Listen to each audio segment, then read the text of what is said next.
बुराड़ी में transport authority और अशोक लेलैंड के ड्राइविंग ट्रेनिंग सेंटर में होने वाली दिक्कतों के बारे में हमने आपको कई बार बताया है। हमने ये भी बताया कि कैसे डिम्स कंपनी ऑटो चालकों को ट्रैकिंग के नाम पर गोली दे रही है।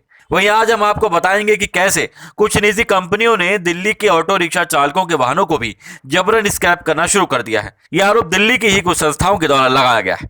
दरअसल दिल्ली की कुछ ऑटो यूनियनों ने मिलकर एक साझा शिकायती पत्र प्रधानमंत्री, दिल्ली के परिवहन मंत्री, परिवहन आयुक्त और परिवहन उपायुक्त को लिखा और डिम्स कंपनी व कुछ अन्य निजी कंपनियों के द्वारा हो रही शोषण का जमकर विरोध किया है। पत्र में लिखा है कि वर्तमान सरकार के द्वारा चालकों के विरुद्ध नीतियां बनवाकर निजी कंपनियों के द्वारा चालकों का शोषण करवाया जा रहा है।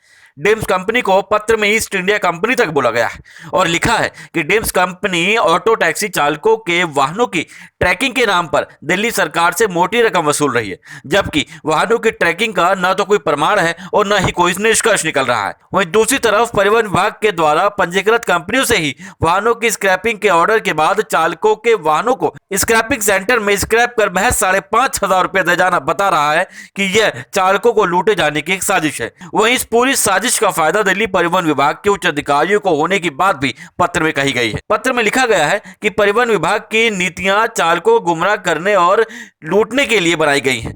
वहीं पत्र में अनुरोध कर लिखा गया है कि परिवहन विभाग और निजी कंपनी के साथ हुए समझौतों की न्यायिक जांच होनी चाहिए। वहीं अंत में चालकों की समस्या को गंभीरता से लेते हुए सुलझाने का आग्रह भी किया गया है। दरअसल पहले वाहन मालिकों को अपने वाहनों को स्क्रैप करवाने के लिए स्वतंत्रता दी जानी चाहिए, क्योंकि महज कुछ कंपनियों को पंजीकृत करना कंपनियों की तानाशाही और मनमानी को बढ़ावा देता है। या फिर विभाग को एक निश्चित रकम तय करनी चाहिए जो वाहन मालिकों को स्क्रैप करवाने के बाद कंपनियों को देना अनिवार्य हो, जिससे कंपनियां अपनी मनमानी न कर सके। अब सवाल यह है कि क्या दिल्ली परिवहन मंत्री या आयुक्त इस मामले पर कोई एक्शन लेंगे या नहीं, क्योंकि सवाल एक है कि क्या परिवहन विभाग से चालक परेशान है, और इसका जवाब भी सिर्फ एक ही है और वो है हाँ।